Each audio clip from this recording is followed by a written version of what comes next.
Earlier this year, we were invited into Westhaven School in North Somerset to find out how they're adapting helicopter stories for the children in their care. There were so many standout moments from that trip, which we captured on film. But one of my highlights was watching Natalie Doran scribing the story of a pre-verbal child. We were lucky enough to witness firsthand the enthusiasm of both the staff and the children at Westhaven School, and to see how helicopter stories really does give every child a voice. I'm delighted to share my findings with you.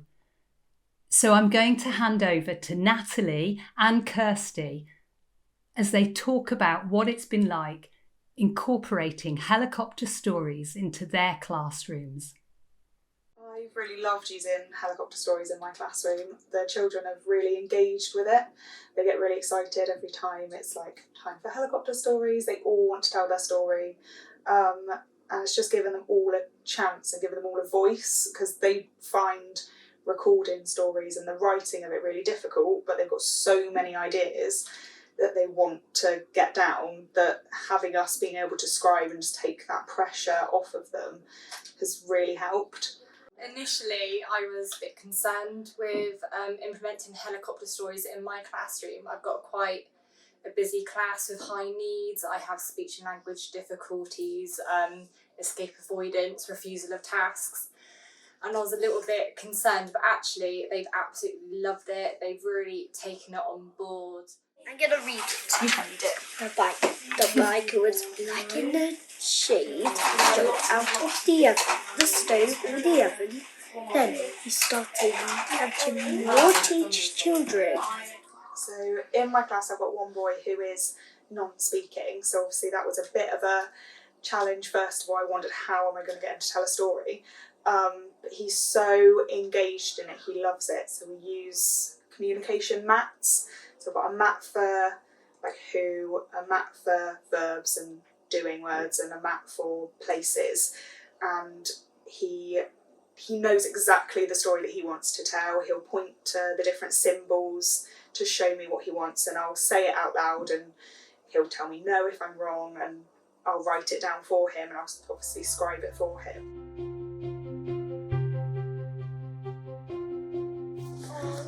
Who is in your story? Hulk! Hulk? What did he do? He's at the farm? Yeah. Hulk at the farm. What did he do at the farm? He saved? Yeah. He saved... Saved who? Saved and hugged. Oh. He saved and hugged. What did he save and hug? A monster.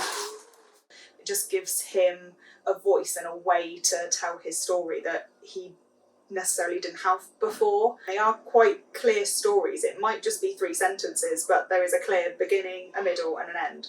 Someone comes in, something happens, and then the problem's resolved, and you can see how clear his storytelling is. Even though he doesn't have the words to tell it verbally, he is still able to get a story down on paper, and it's just been amazing, like how proud he is of it as well. He wants to show everybody what he's done, and he wants everybody to act out his story, and he gets so excited. Now I have Alex's story. Hulk at the farm, and Alex is Hulk. Alex, can you come on the stage? Alex, can you show me Hulk at the farm? Be Hulk. Ah, well done. Hulk saved and hugged monster. Olivia, would you like to be monster?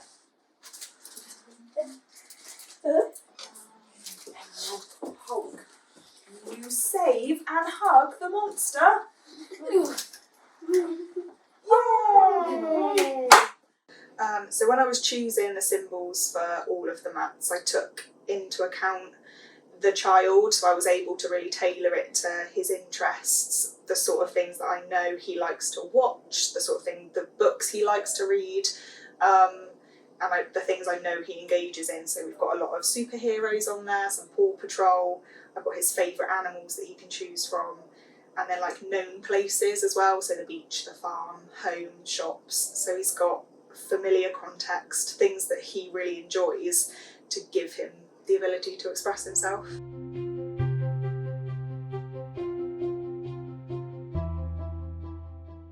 I think for me, it's just been a surprise with all of my class. They are quite possessive, don't overly engage with each other or within each other's learning, to the point where they could get quite overwhelmed by it all. So to see them listen and show really good eye contact and engage with each other's stories to the point where they're acting it all out together and they're allowing their friends to be them and they're actually showing enjoyment, they're laughing and they're correcting them, like, no, I would say it this way, I would do it this way. It's really, really lovely. Like allowing other people in their space as well, because you get kind of close when they're proximity acting, don't is they? it's a very big thing. Yeah, allowing someone to be near them in that moment is huge for them, because they might not be able to do it on the playground, but they'll happily do it within like the context of their stories. I feel like it's really built up their resilience as well, because if there's a character or something's happened in one of their peers' story which they don't like, and we know from experience that it will dysregulate them, but they power through it, they recognise it's not their story and we need to be polite and we need to have good manners. And I just think it's been fantastic for their social skills, their resilience. And the waiting as well, and like the turn taking of it all, like waiting for their part to act, waiting for their story to be told. Whereas before they'd constantly be up and down, and now being able to just like wait a little bit more. When the children have been telling their stories, they're drawing on other experiences that they have. So they're bringing in learning from other lessons that we've done. So it just gives them a chance to sort of process those big like life things that they've learnt in a very controlled environment. They will come out with stuff within their stories of like, oh, we didn't actually realise you took all of that in. So that's really, really lovely. Or, during their unstructured time, and they might say something along the lines, oh, you did that in your story. So they're remembering each other's stories as well, which is really lovely. I've had some in their free time, like ask people if they want to tell a story, and then they'll write it down for their friend, and they find that writing really challenging, but they're happy to do it because it's within a context that they know and they're familiar with and they really enjoy. And it takes the pressure off of like, this is a phonics lesson, I need to use my graphemes, but they're just doing it in such a fun way that they're not even thinking about the spelling, they're just writing it. When they're doing imaginary play and they're deciding which characters they want to be, you have a child who'll be like, right, you're going to be this person, and they're really resilient with it and they accept it as well.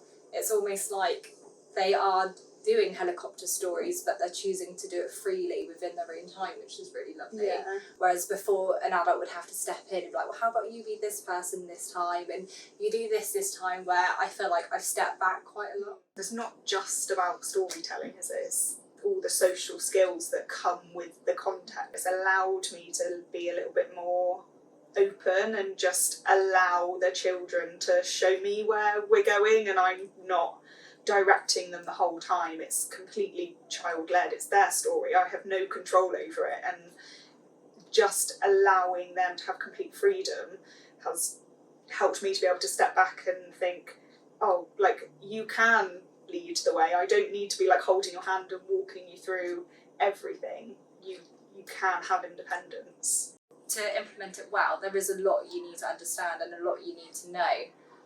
But now that we have gotten our heads around it, I think we're doing all right. I think we're doing okay.